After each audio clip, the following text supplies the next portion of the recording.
Elphinstone पुलाच्या मुद्द्यावरून स्थानिकांसोबत ठाम असल्याची आदित्य ठाकरेंची भूमिका आहे। गणपतराव कदम मार्गाचं काम पूर्ण होईपर्यंत आणि सायन पूल वाहतुकीकरता खुला होईपर्यंत आम्ही सरकारला हे कनेक्टर बंद करू देणार नसल्याचं आदित्य ठाकरे म्हणतात।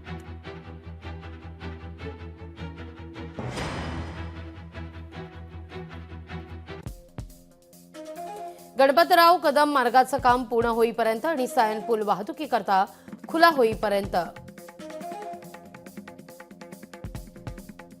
आम्ही सरकारला हे कनेक्टर बंद करू देणार नाही असं आदित्य ठाकरे यांचं म्हणणं आहे।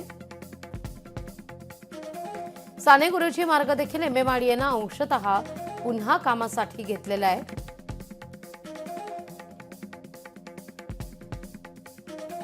एल्फिस्टन पुलाच्या बाजूच्या चाळींना एमएमआरडीएनं जागेवर पुनर्वसनाची खात्री द्यायला हवी अशी अपेक्षा आदित्य ठाकरे यांनी व्यक्त केली आहे।